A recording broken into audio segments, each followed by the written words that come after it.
So picture this. You're sat at your desk, you're sipping your coffee, you're scrolling your bank app, and boom, $149.99 is withdrawn for something called Megatech Pro, an annual plan. The problem is you've got no idea what it is. You never approved it, but Autopay did. And sadly, you're not alone. So, according to Forbes Advisor, Americans waste over $720 a year on services they don't even realize they're paying for, and it's all because of autopay.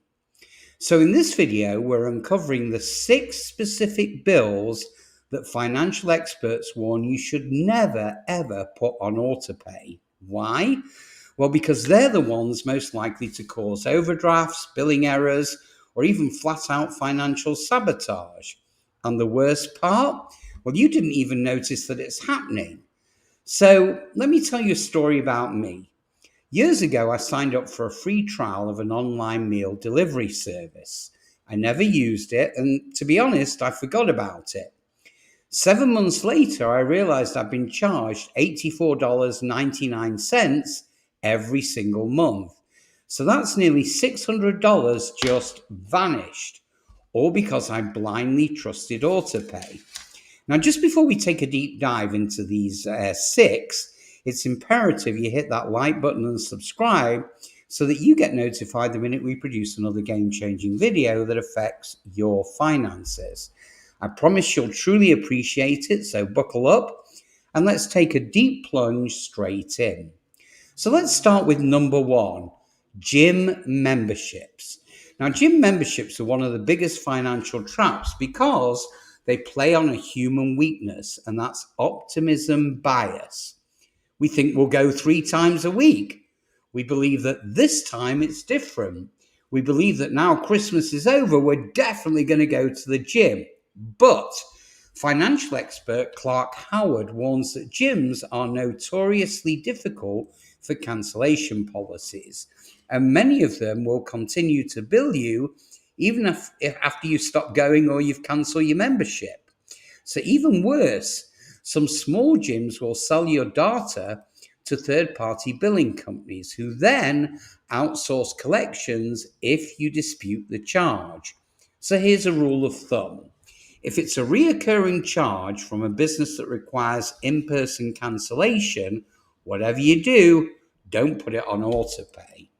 On to number 2, subscriptions that you rarely use. Now for this, I'm going to talk about those annoying digital subscriptions, the things that we get on Roku and stuff like that. So we're living in what economists call a subscription economy. But here's the trap. You get a free trial, you set up autopay, and then guess what? You forget about it. So rinse and repeat. Now, according to West Monroe, 89% of Americans underestimate their monthly subscription spending. So from multiple streaming platforms to, say, niche learning apps that you haven't opened since last February, well, these autopays quietly snowball. Now, here's a true story that I read on Reddit. One user had 14 active subscriptions that totaled $372 a month, and they thought they were spending maybe $100. So here's my pro tip. Use apps like Rocket Money or Trim to audit your subscriptions, but always cancel manually through the provider's website to avoid shady rebilling tactics. Now let's cover number 3, utilities with fluctuating rates.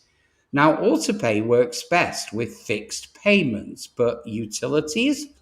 Well, they fluctuate wildly, especially in extreme climates. Air conditioning in the summer? Well, you might just triple your bill. Gas in the winter? Exactly the same thing. And if your account balance isn't padded to handle those big swings, well, one big utility bill can trigger multiple overdrafts.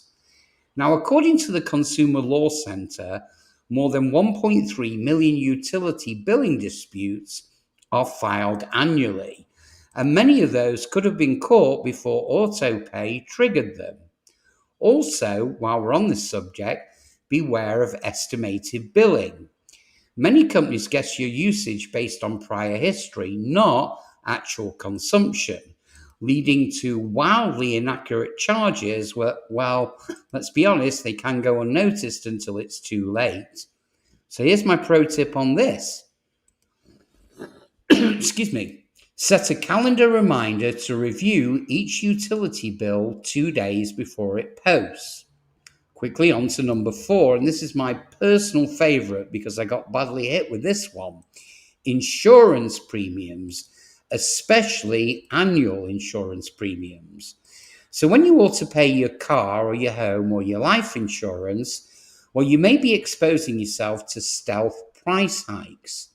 Now, here's what the insurance industry doesn't advertise.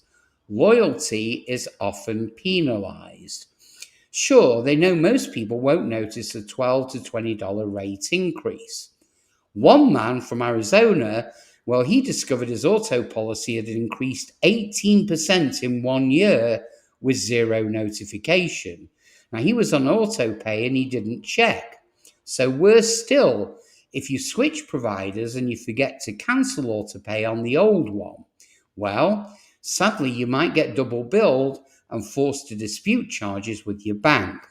So experts suggest manually paying your insurance bill, and that's pretty important. Moving on to number 5, credit cards that you're not monitoring closely. Now, autopaying your credit card sounds like a great move until it hides fraudulent charges or reoccurring subscriptions that you forgot all about. Now, let's say a scammer gets into your information and racks up a bill for $300. Well, if you're on Autopay, you'll pay it automatically without even realizing it. So always review your statement first. Now, as always, here's the pro tip.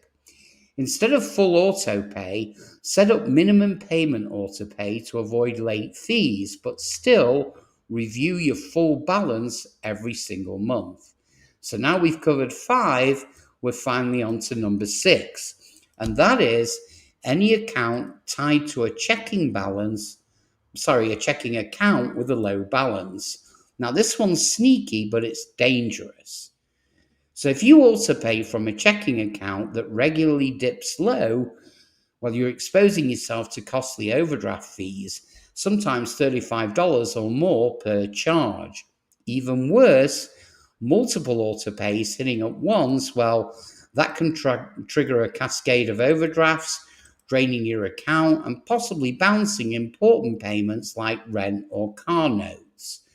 So use a separate account with a buffer, or better yet, use credit cards for autopay when appropriate, then manually pay that card. So remember, autopay can be your best friend or your worst financial enemy. So if it's helping you avoid late fees on fixed monthly expenses like rent or your mortgage, well, that's great. But if you're blindly autopaying for services that you rarely use, or you're exposing yourself to variable bills with surprise charges, then you're walking a financial tightrope with no safety net. So do me a favor, take 30 minutes today to audit every autopay linked to your account. You'll probably find at least one that's silently draining your money, and stopping it could be the easiest $300 that you'll ever save. So, if this video opened your eyes, tap that thumbs up and hit subscribe for more real-world financial tips that you can actually use. And do me a favor, share this with a friend who might be stuck on the Autopay hamster wheel. And let me know in the comments, what's the craziest thing you forgot was on Autopay? And in the meantime, I'll see you on the next one. Have a great day.